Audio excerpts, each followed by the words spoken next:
What happens to us when we die? It's a question man has asked since the beginning of time. Do we live briefly as physical beings, then simply vanish into oblivion, or do we live on in spirit form? Why are we here, and how did we come to be here? All questions man has pondered for ages. More and more, science is catching up with philosophy and gaining insight into what happens when we die. Perhaps death is not an end, but a beginning toward new worlds of existence we can only imagine.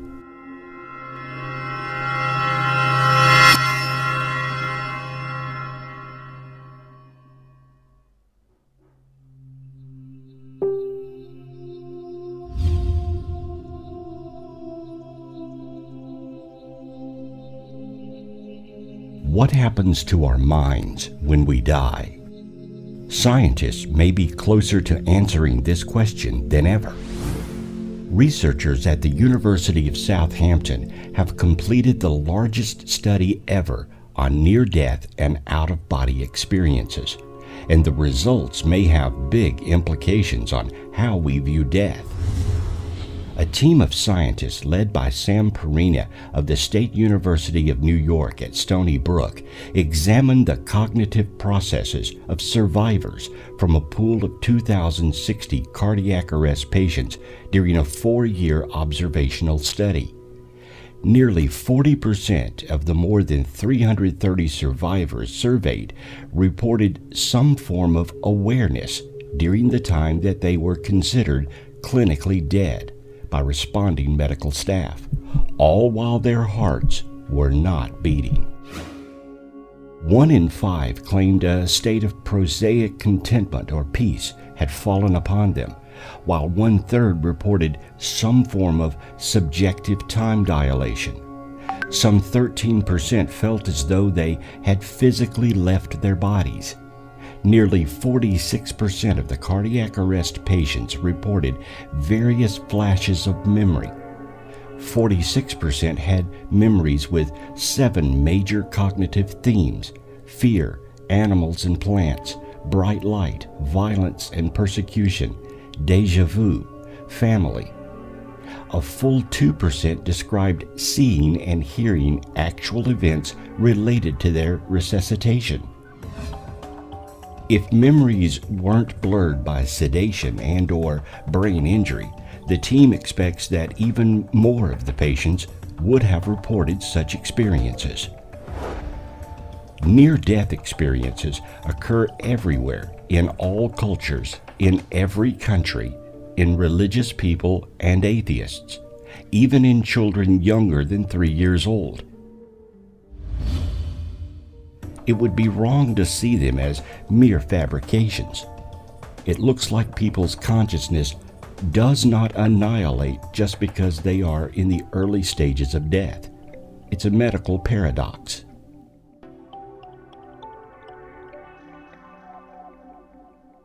To get some insight into this mystery, researchers turned to the study of near-death experiences, or NDEs.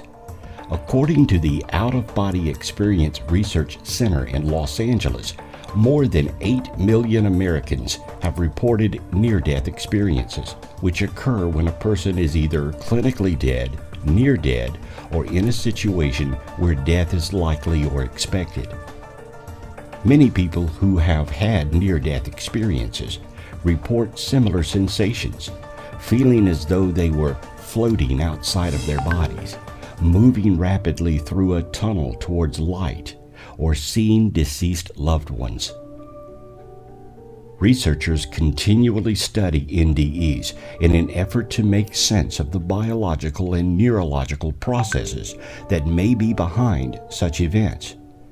Some studies claim that NDEs are just another form of lucid dreaming, while others link these experiences to oxygen deprivation in the brain. For many, the question of what happens when we die is a mysterious one. A Today survey found that 55% of people are absolutely certain there is an afterlife. 37% are not certain, and 8% are certain there isn't an afterlife. Religion tells us that there is a reward after we die. That reward may be good or evil depending on how we have lived our lives here on earth. But even religion falls short of actually describing life after death. Whether you believe there will be pearly gates and streets paved with gold, or some ethereal plane where we live in bliss until we return to do it all over again, the actual nature of that existence eludes us.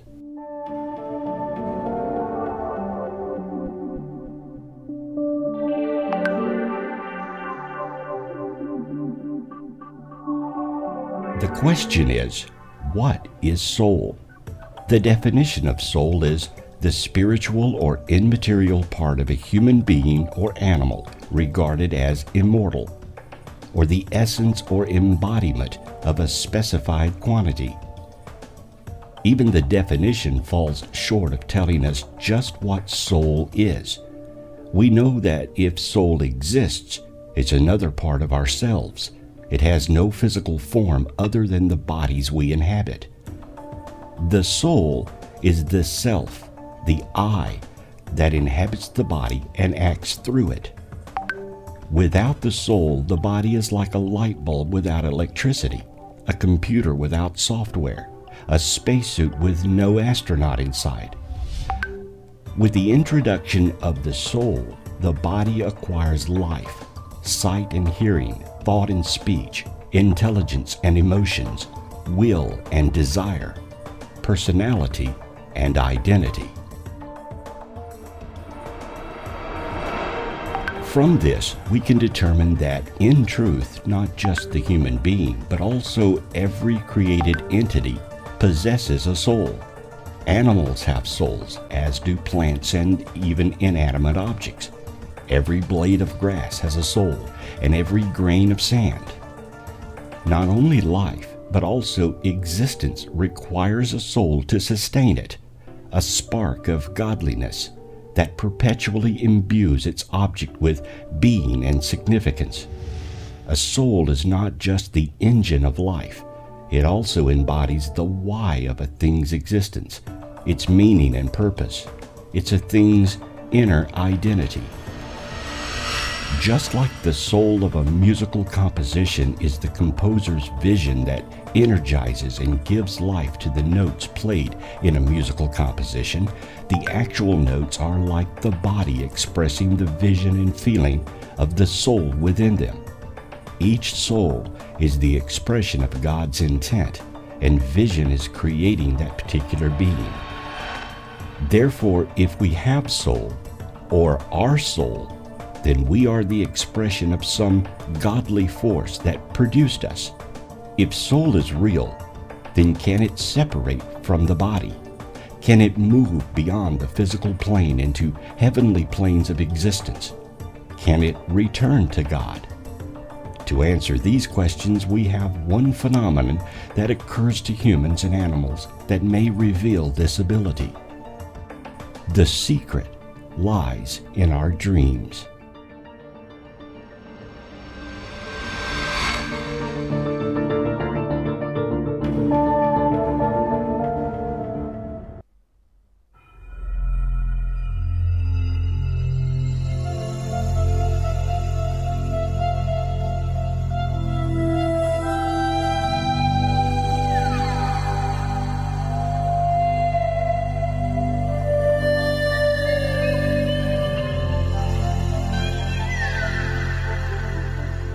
Dreams are stories and images that our minds create while we sleep.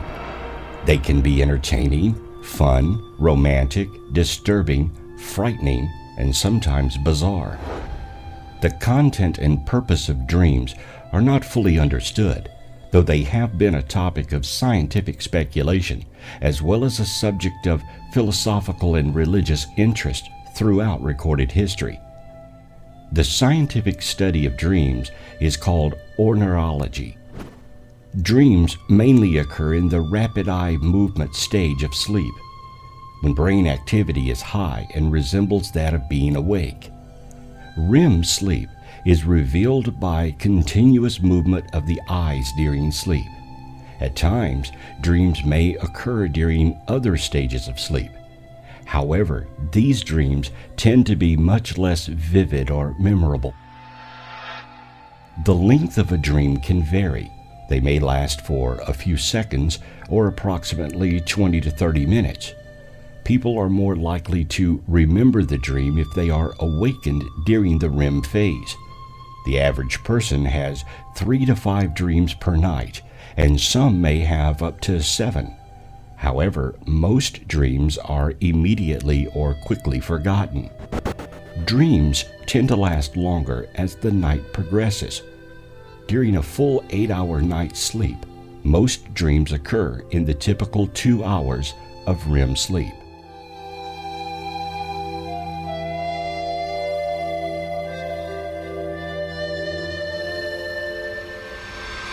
Dreams tend to happen to us rather than us taking control of the dream and using it to explore other areas. As we dream, it's like watching a movie. We are either so involved in the movie we forget that we are apart from it and watching, or we become so engrossed in the movie we are the actual character in the play. However, many people claim they can take control of a dream and thus travel to wherever they want, explore new worlds, and even visit people and places here on Earth. This is done by utilizing different bodies on different planes. A common technique is called astral travel. It is the ability to assume the astral or emotional body and travel within it.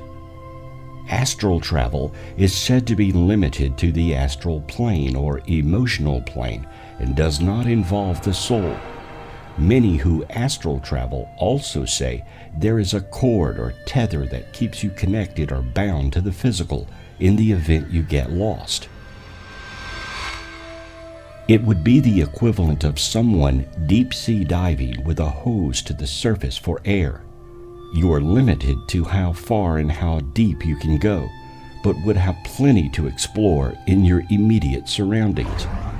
The practice of astral travel is common in New Age circles, and it is sometimes confused for soul travel.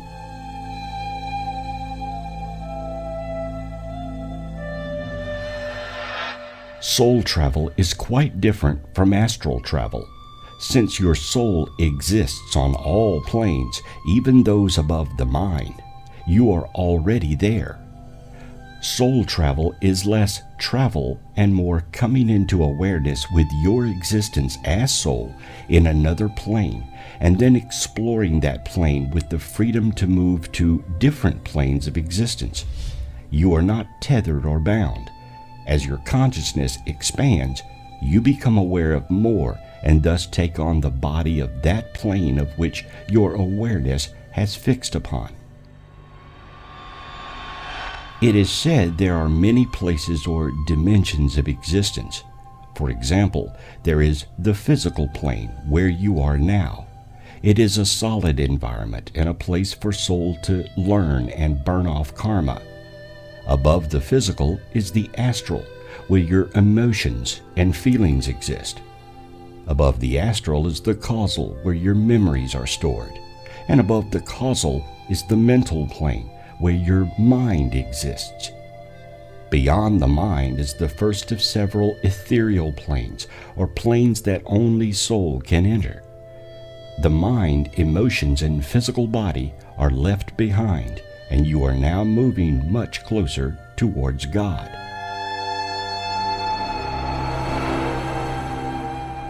When we die, we leave behind the physical body to decay, and we exist only in these realms. People who believe in reincarnation believe that we remain there for a short time, then are reborn in the physical as another person and continue the cycle of learning and addressing karma. Others believe we are judged on our performance as a human and are given a directive to either remain in heaven or be sent to hell. If there is an afterlife and levels of heaven exist, Then what is hell? Can a soul be damned to hell? And is there an escape?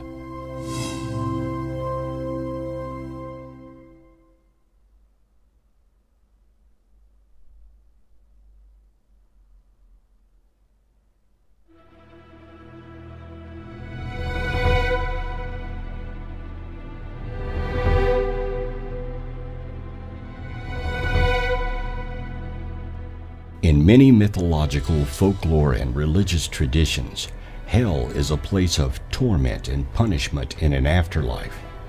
It is viewed by most Abrahamic traditions as punishment.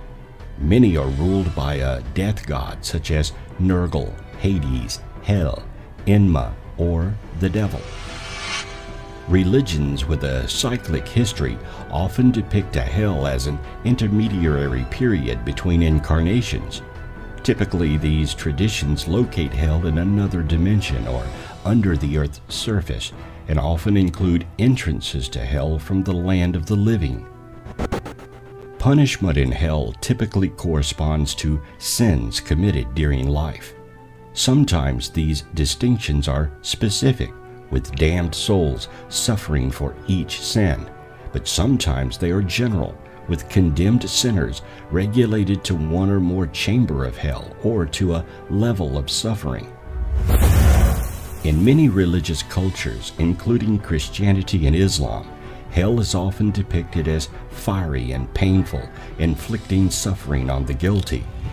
Despite these common depictions of hell as a place of fire, some other traditions portray hell as cold. Buddhists, and particularly Tibetan Buddhists, description of hell features an equal number of hot and cold hells.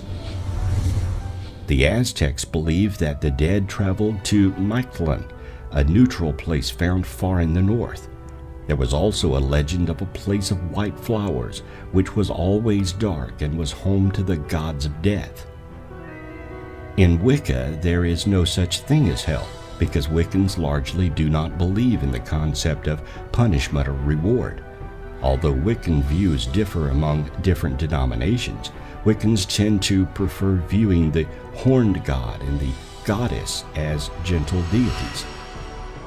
Ancient Taoism had no concept of hell, as mortality was seen to be a man-made distinction and there was no concept of an immaterial soul.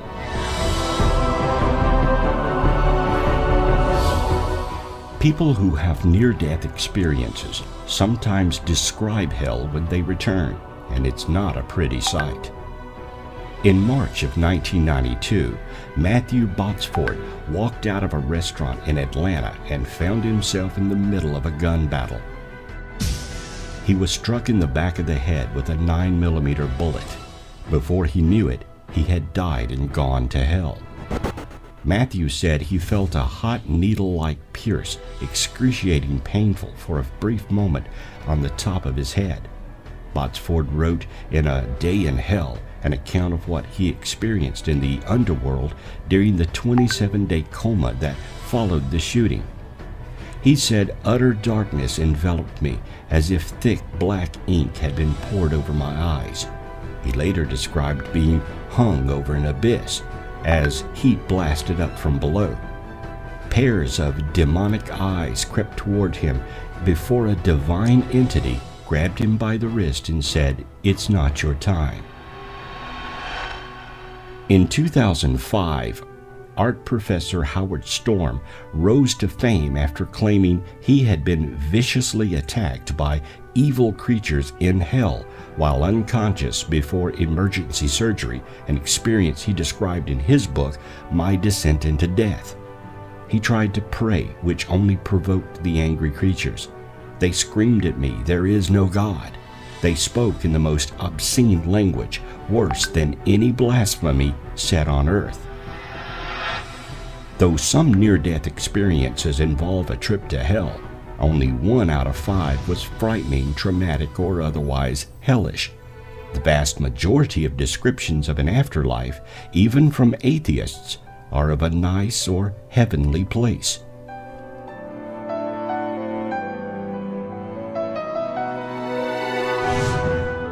Diagnosed with lymphoma in 2002, Anita Moorjani, who considers herself more spiritual than religious, was losing her cancer battle, withering down to just 85 pounds and battling tumors from the base of her skull to her abdomen.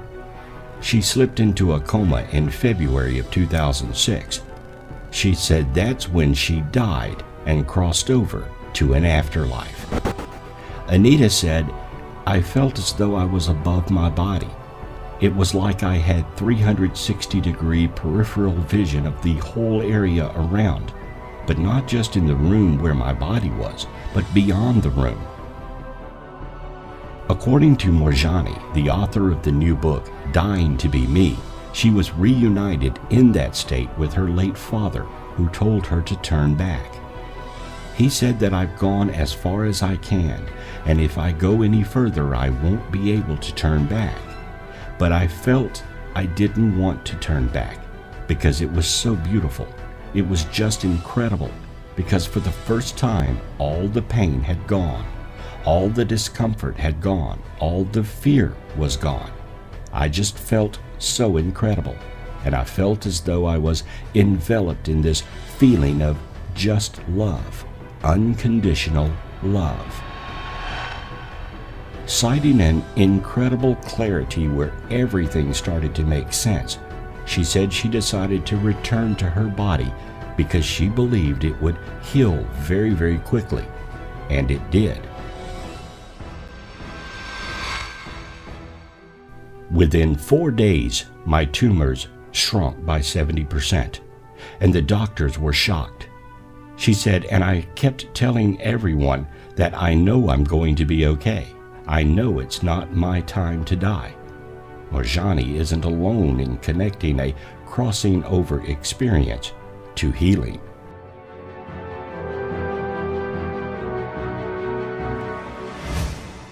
In the pre-dawn hours of November 10th, 2008, Dr. Alexander became a comatose patient. For reasons that remain obscure, he was overcome by bacterial meningitis and was comatose on a ventilator in the intensive care unit within hours. His physicians were stunned to find that the culprit was a bacteria that almost never causes spontaneous meningitis in adults. After 6 days on triple antibiotics, showing no response and with little neurological function remaining, his physicians had few words of encouragement for his family.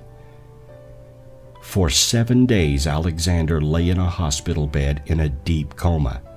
Then, as his doctors weighed the possibility of stopping treatment, Alexander's eyes popped open. Alexander's recovery is, by all accounts, a medical miracle. But the real miracle of his story lies elsewhere.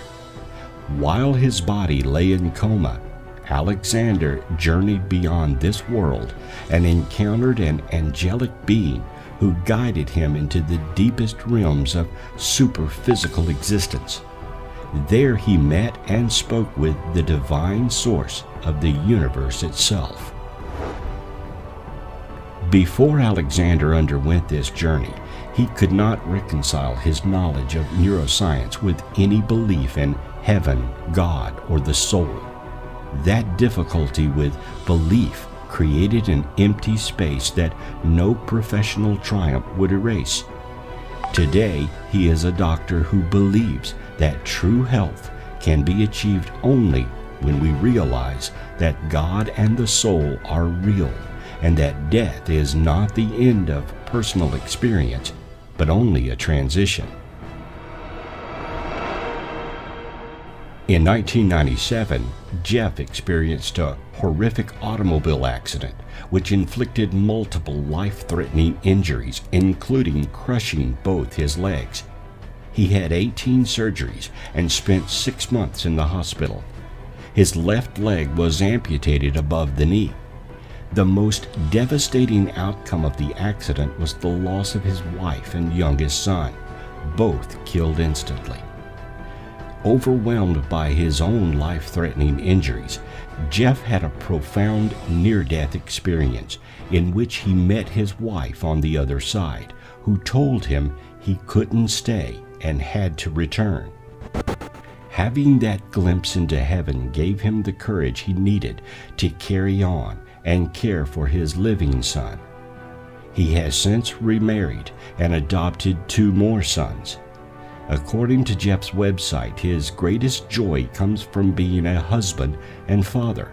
His mission is to assist people in consciously embracing who they are and the connection they share with others and the universe.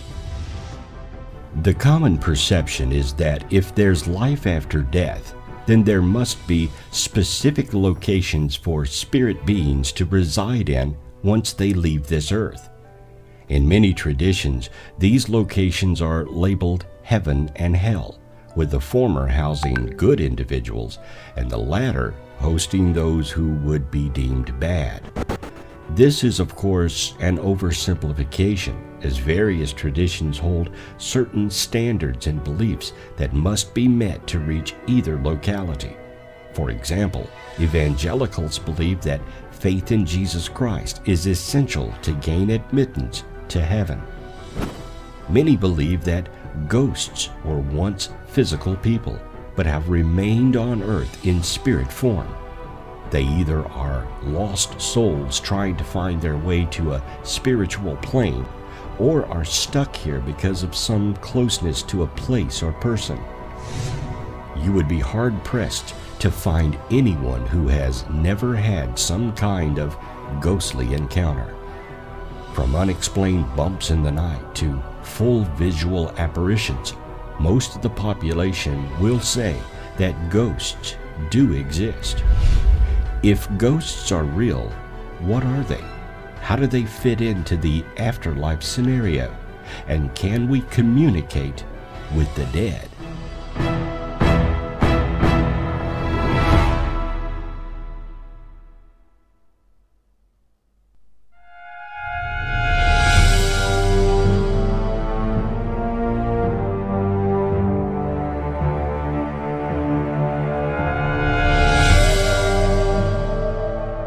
Are ghosts real?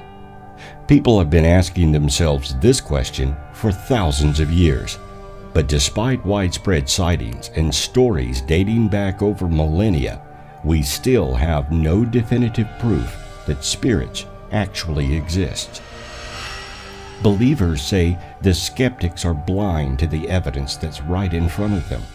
Skeptics say any paranormal evidence likely has a rational explanation, and those who chase ghosts are fooling themselves.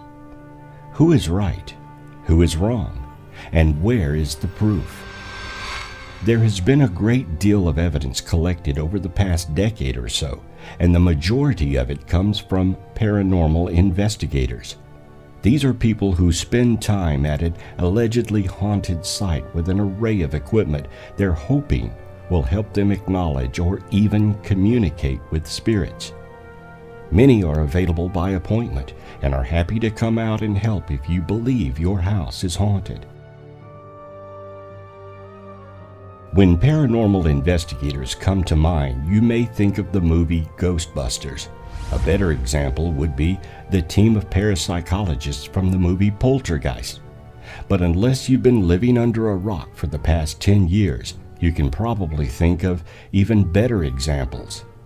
The show Ghost Hunters appeared in the fall of 2004. In the first few seasons, they gathered some incredible pieces of evidence. Paranormal research organizations began to pop up around the country, and a new paranormal craze was born. Paranormal investigators use a variety of methods to detect ghosts. One is the study of electromagnetic fields. Humans, like all living creatures, emit weak electromagnetic fields. As we surely remember from our Physics 101 class, energy can't be created or destroyed, but only converted from one form to another. So what happens to our bioelectrical energy when we die? Some people theorize it forms the makeup of what we call the human spirit. Others say the energy simply decays into the environment. Therefore, something like an EMF detector or Gauss meter would be effective for locating human spirits. Gauss meters are devices used by electricians and scientists for measuring electromagnetic fields. But even paranormal researchers are quick to point out that electromagnetic fields alone are not an indicator of activity, and there can be any number of real-world explanations. In fact, high electromagnetic fields in a home originating from buildings' electrical wiring, for example, might even contribute to feelings of fear and paranoia, leading someone to erroneously believe their house is haunted. Unusual thermal readings are another indicator of supernatural activity. Investigators use instruments like thermal imaging cameras to seek out anomalous readings that are hotter or cooler than the surrounding environment, and hopefully these readings are in the shape of a person. Of course, heat implies energy, which a spirit possesses itself or has drawn from the environment. EVP stands for Electronic Voice Phenomenon. In a nutshell, EVPs are allegedly recordings of words and phrases spoken by spirits, often not heard by the human ear at the time of capture. Some researchers use white noise to give the spirits a little help. Digital recorders are used to record spirit voices. Spirits are apparently willing to talk to us if only we listen. Though the possibility of tampering, hoaxing, and errors exist, EVPs are among the most widely reported pieces of evidence. They're particularly compelling when words and phrases relate directly to questions asked, or when the voice references someone in the room. Photos of ghosts have been around about as long as photography itself. Even the ghost of Abraham Lincoln was known to photobomb his wife now and then. In recent years, some fascinating photos have emerged from well-known haunted locations like Eastern State Penitentiary and Waverly Hills Sanatorium. But examples of full-body apparition pictures are hard to come by, and many, such as the Brown Lady of Reham Hall and even Lincoln, are thought to be faked. In modern times, it's even tougher to distinguish faked photos from real.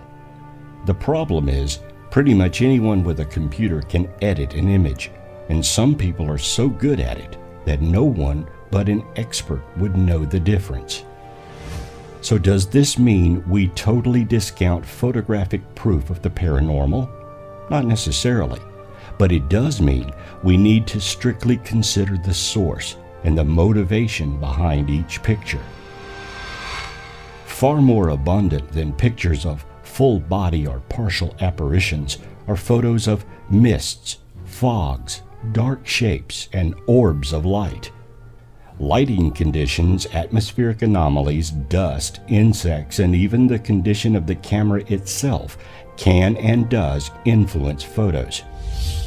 Sometimes it seems like paranormal researchers are seeing only what they want to when it comes to light smears in photos or tiny orbs that can just as well be pieces of dust. Other times they may be right to say that the appearance of a sudden mist has no reasonable explanation. Unfortunately, from a scientific perspective, there's very little to rely on when it comes to photographs of ghosts, and far too many variables at work. For this reason, except in very unusual circumstances where there is zero possibility a photo has been tampered with either accidentally or purposefully, and the apparition is very clear to the human eye, most ghost pictures can at best be considered a piece of the overall puzzle and not real proof. Do people live on after death as some form of energy? Are ghosts capable of communicating with us? Have researchers really documented spirit entities in the forms of videos and photographs? Or have we all been duped by unscrupulous television producers and networks just out to make a buck? The evidence is compelling, but certainly inconclusive. Maybe someday a researcher will come up with indisputable proof of ghosts, but until that day we can at best only speculate. Of course, if you've had your own paranormal experience, you already know the truth.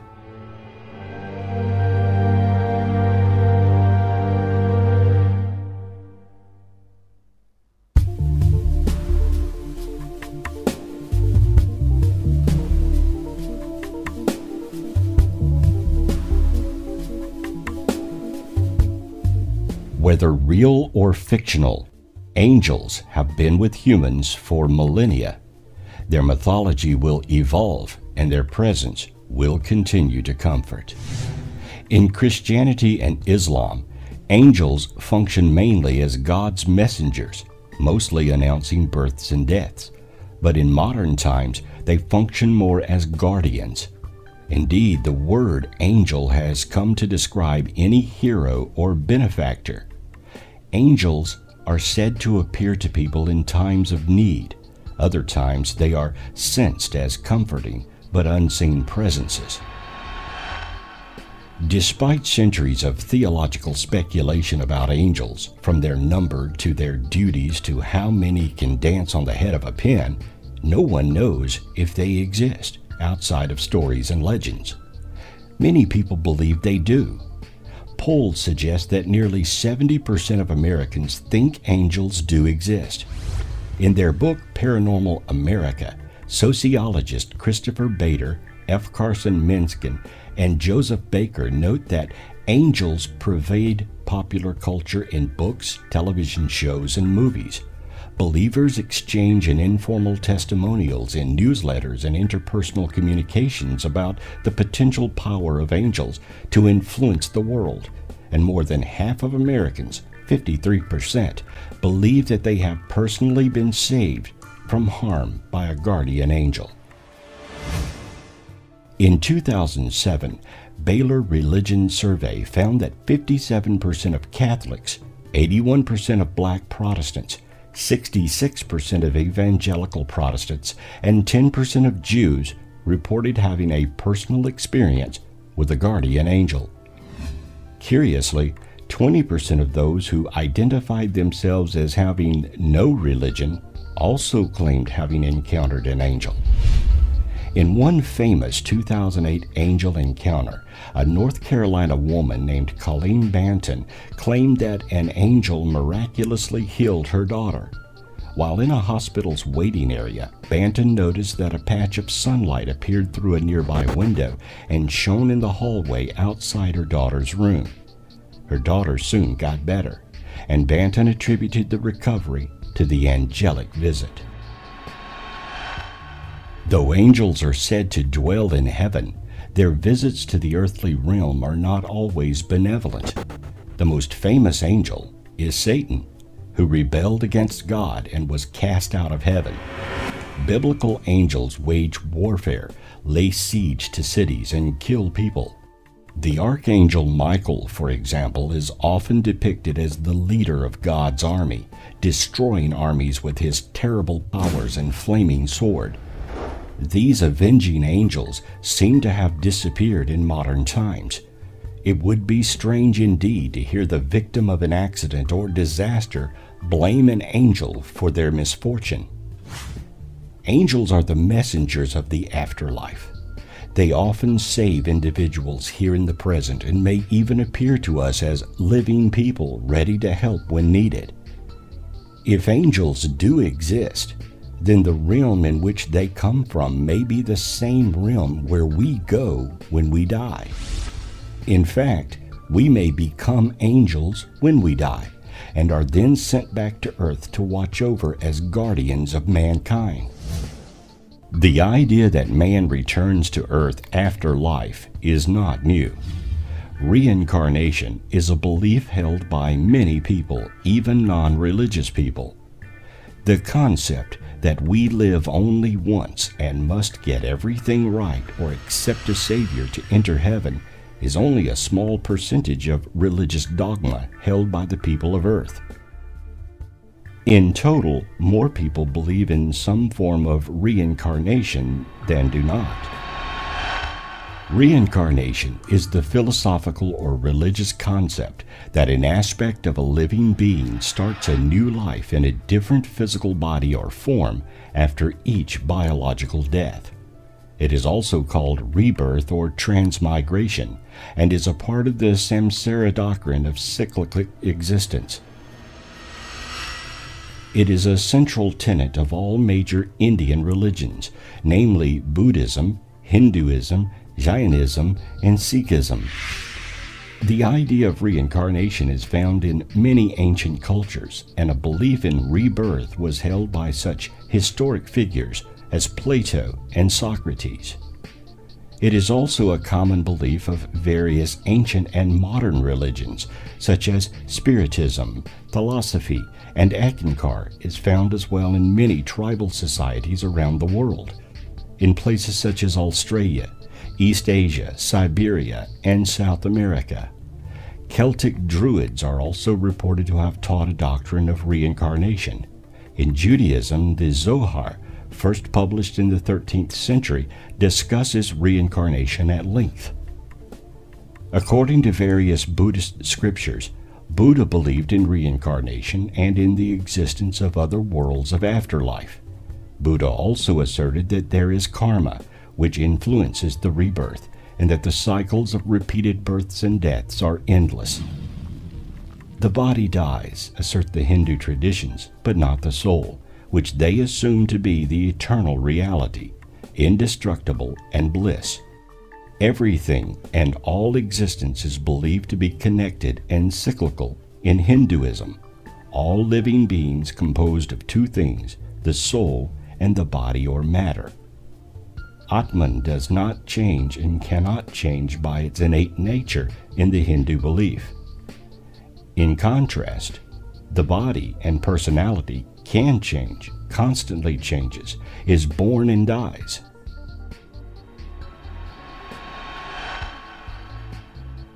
Current karma impacts the future circumstances in this life, as well as the future forms and realms of lives. Good intent and actions lead to good fortune. Bad intent and actions lead to bad future, impacting how one reincarnates in the Hindu view of existence. Reincarnation in contemporary Jainism traditions is the belief that the worldly life is characterized by continuous rebirths and sufferings in various realms of existence. The doctrines of Sikhism teach that the soul exists and is passed from one body to another in endless cycles of samsara until liberation. Each birth begins karma. These actions leave a karmatic signature on one's soul which influences rebirth, states Sikhism, but it is God whose grace that liberates. The way out of the reincarnation cycle, asserts Sikhism, is to live an ethical life, devote oneself to God, and constantly remember God's name. The precepts of Sikhism encourage liberation from the cycle. Though the major Christian denominations reject the concept of reincarnation, a large number of Christians profess the belief. In a survey by the Pew Forum in 2009, 24% of American Christians expressed a belief in reincarnation. In 1981 survey in Europe, 31% of regular church-going Catholics expressed a belief in reincarnation. Islamic scriptures reject any idea of reincarnation.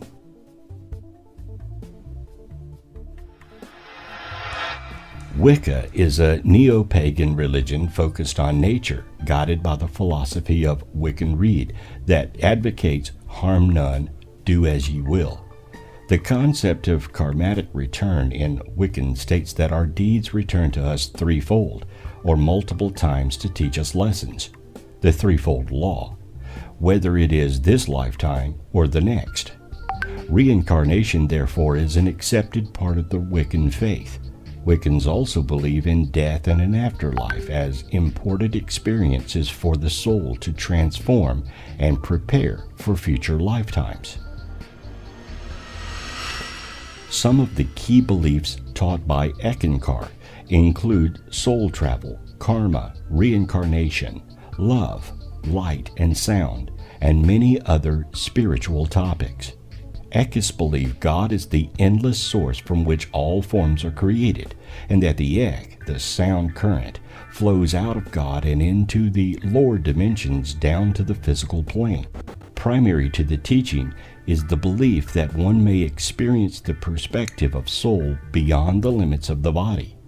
Also, the concepts of karma and reincarnation help to explain situations in life as the playing out of past causes. The beliefs that individuals are responsible for their own destiny and that their decisions determine their future are important concepts to Eckankar. As for the average individual, they hold their belief in reincarnation quite lightly and are unclear on the details of their ideas. Personal experiences such as past life memories and near-death experiences had influenced most believers, although only a few had direct experience of these phenomena. The idea that we die and then return is a connection to nature itself. Flowers die, then return in the spring. The cycle of seasons is another example. So in death, if we return is visible in nature, then why should we be any different?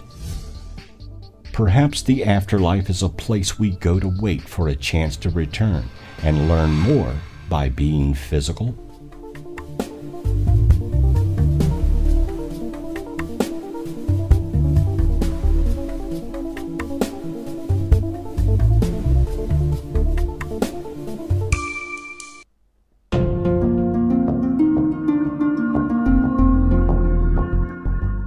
If we are able to leave our bodies at death, is it possible to do the same while we are still alive?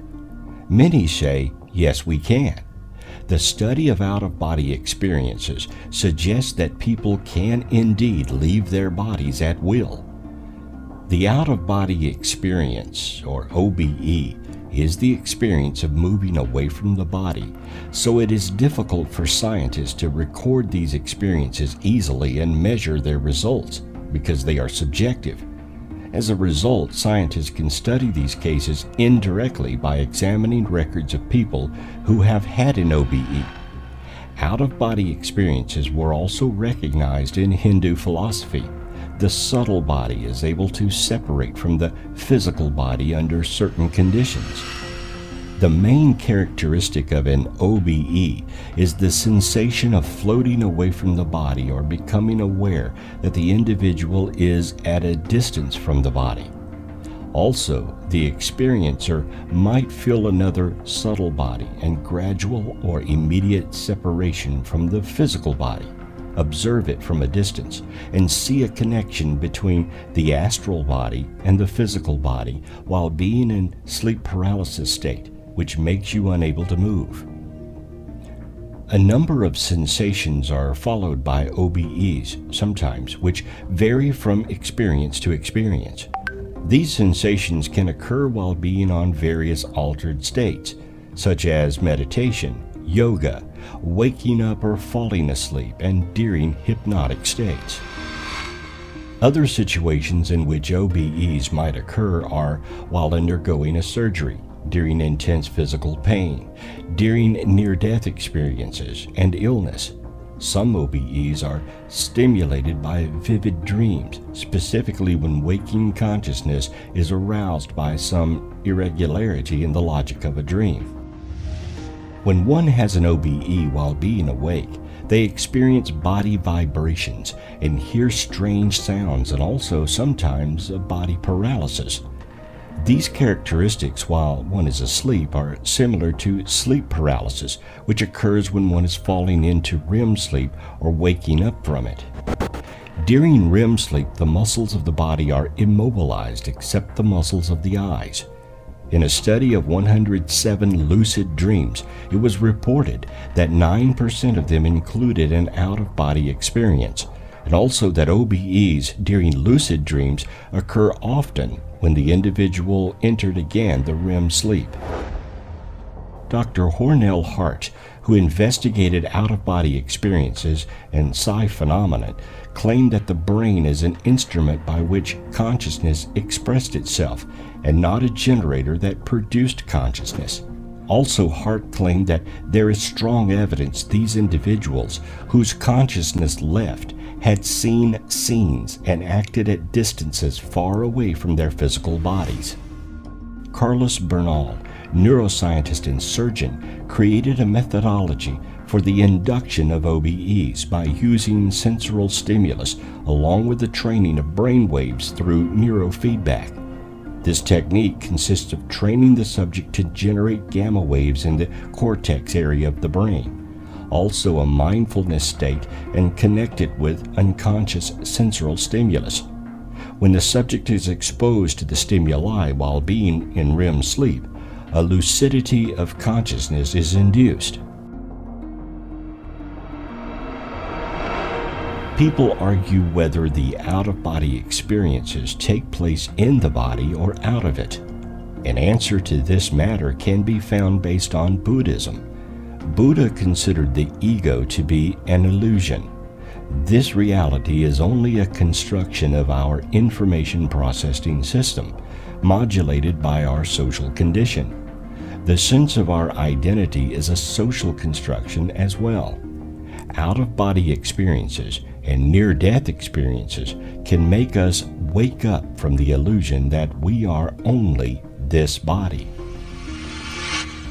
Writers within the fields of parapsychology and occultism have written that OBEs are not psychological and that a soul, spirit, or subtle body can detach itself out of the body and visit distant locations. Out-of-body experiences were known during the Victorian period in spiritualist literature as traveling clairvoyance. The psychic researcher Frederick Myers referred to the OBE as a physical excursion. An early study which described alleged cases of OBEs was the two-volume Phantasms of the Living, published in 1886 by the psychic researchers Edmund Gurney, Myers, and Frank Podmore. The book was largely criticized by the scientific community as the anecdotal reports lacked evidential substantiation in nearly every case. In 1927, Arthur Powell was an early author to advocate the subtle body theory of OBEs. Sylvia Muldoon in 1936 embraced the concept of an etheric body to explain the OBE experience. The psychic researchers in 1938 had also supported a similar view, describing the phenomenon of the OBE experience in terms of bilocation, in which an etheric body can release itself from the physical body in rare circumstances. The subtle body theory was also supported by occult writers such as Ralph Shirley in 1938, Benjamin Walker in 1977, and Douglas Baker in 1979. James Baker wrote in 1954 that a mental body enters an intercosmic region during the OBE. In the 1970s, Carlos Osis conducted many OBE experiments with the psychic Alex Tanuas. For a series of these experiments, he was asked whilst in an OBE state to try and identify colored targets that were placed in remote locations. Osis reported that in 197 trials, there were 114 hits. In surveys, as many as 85% of respondents tell of hearing loud noises known as exploding head syndrome during the onset of OBE. It may very well be that when we die, our consciousness shifts to one of our other bodies so that we maintain as an individual until either we can return to a new physical body or remain in a heavenly state. As humans, it is comforting to know that when we die, we do not simply cease to exist, but rather move on to a new location, perhaps in a heavenly realm. If soul is real, then can it be destroyed at all? Like matter, it may change, but cannot be completely destroyed. Perhaps we are eternal beings that exist forever in various forms?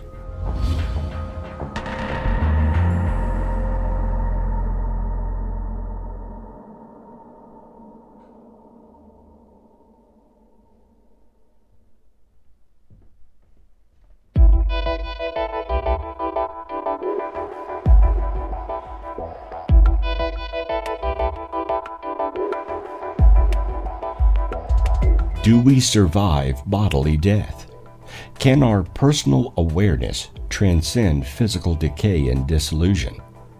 There are no bigger questions, and there is no shortage of answers.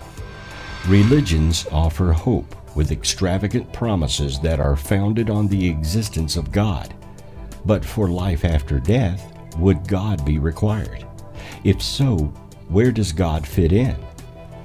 It should come as no surprise that we have some sort of internally hardwired need to believe in an afterlife, especially one which is pleasant, like heaven. That, of course, doesn't make it a necessity or a given. The only experience we've ever had has been as a living being.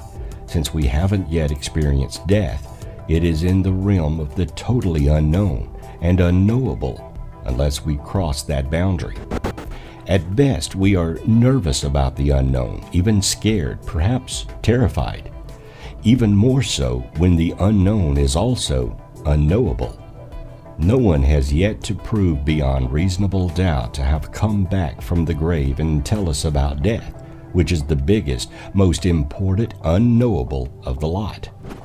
So it's no wonder that believing in an afterlife or heaven helps us overcome our unease. Despite that, we still fight to postpone death, no matter how convinced we are that heaven awaits. The odds are there is an afterlife, because our consciousness is not a measurable physical quantity. It appears to exist on its own whether or not a body is attached to it. Therefore, it would exist after death. At death, the human body begins to decay and return to the earth. We, however, continue as spirit and are liberated from the physical. No matter what you believe, you can take comfort in the idea that you will live on in another form. And should you perish with the body, then your belief will not harm you in any way. So believe and look forward to the wondrous realms you may enjoy when this life ends.